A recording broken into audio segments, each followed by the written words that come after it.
I'm Jenna from Tiny House Giant Journey, and we're here at Lacey and Eddie's tiny house here in Austin, Texas. Let's go take a look.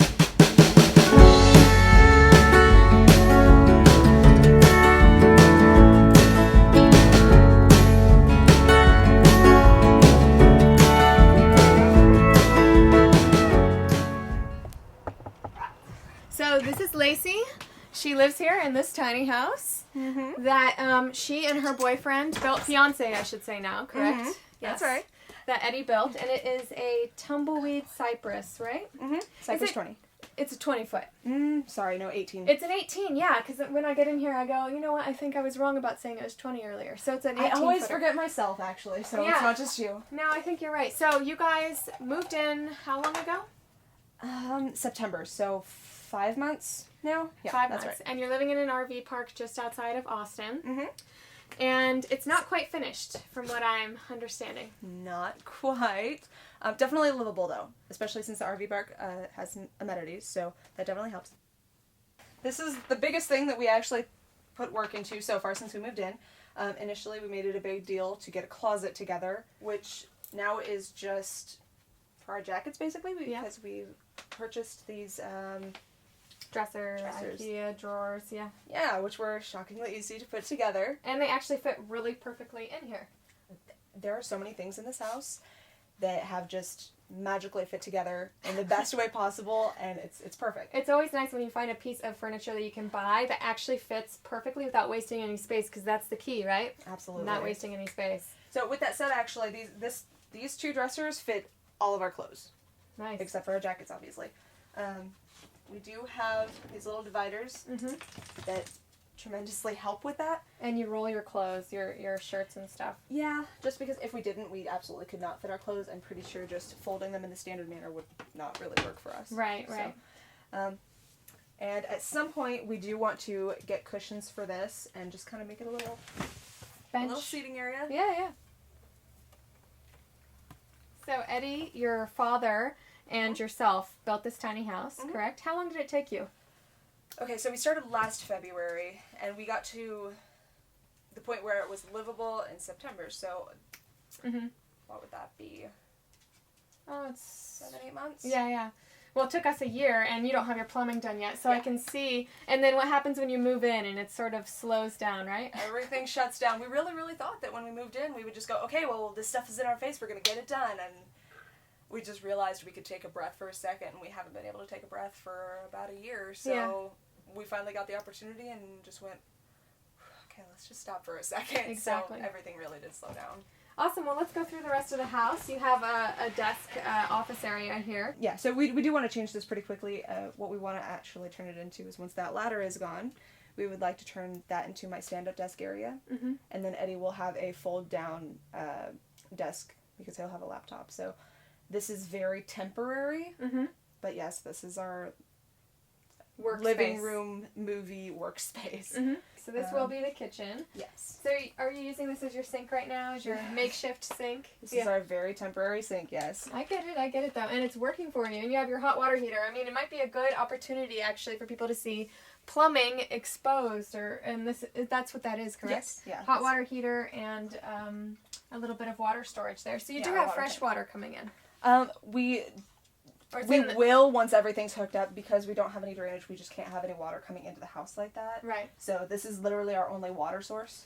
This right here. Right. But as soon as we actually have everything hooked up when it comes to drainage, we will be able to use that. Well, that's the advantage of living in an RV park, is that you have all the amenities. You said the showers here are really nice. Yes. The bathrooms, the toilets are really nice. So you're not really without, you know. No, it's just we're within this space. And I actually like to think of it, because it's only a little ways down there.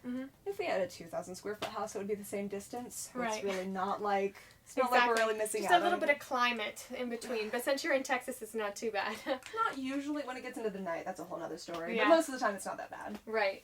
And then this will be your bathroom here? Yes, that will be the bathroom. Currently it is storage, so it looks like a pantry right now. It does, actually. This opening right here will actually be where the stairs will be going up. Okay. So you are going to do stairs?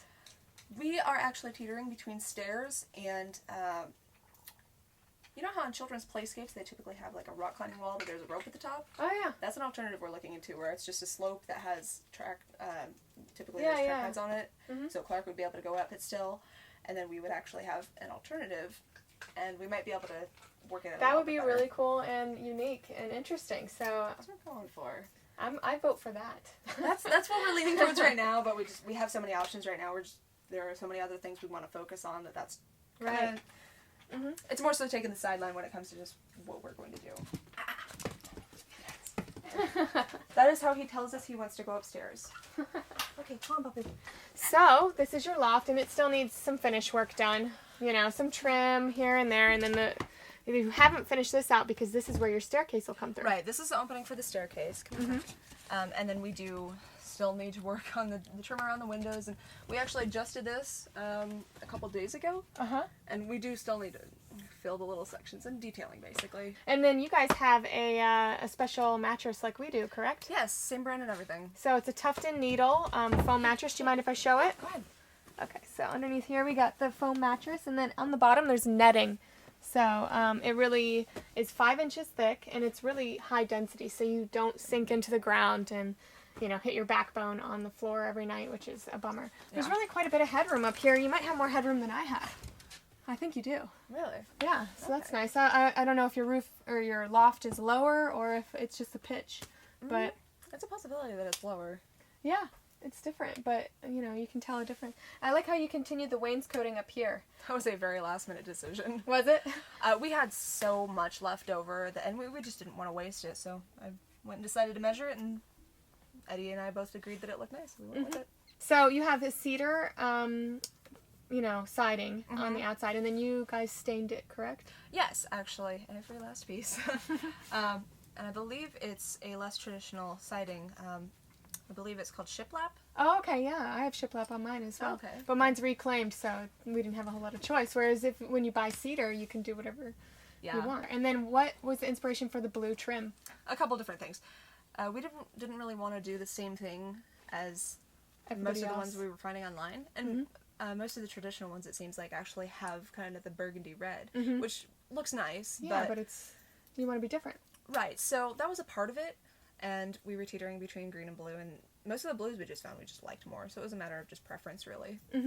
Well, one thing I think probably my favorite part about your house is the detail in the trim. There's been like beveling. I mean, I don't know, how much time did that take? Do you know? That was all Eddie and my father. Actually, that's kind of a theme we tried to do throughout the house. I don't know if you noticed, but on the beams, the loft beams going across on the bottom, they're actually there as well. So they're in a couple different locations throughout the house, and we would like to do it at some point on the post for the porch. But we're hoping to have the plumbing done. I would like to say within the next 2 to 3 months. Also pending finances, just because of the wedding planning, obviously. Yeah, they just got engaged, so congratulations to Lacey you. and Eddie. So I guess tiny house living hasn't brought you further apart. Not at all.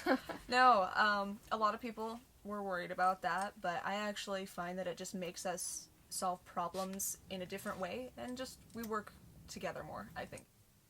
Well, you know, I can't wait to see it when it's fully done, and when you have all the finishing touches on it, hopefully by June. And maybe you can send me some photos at that point, and we can do an update. Sounds good. Awesome. Well, thanks, guys. I'll see you next time.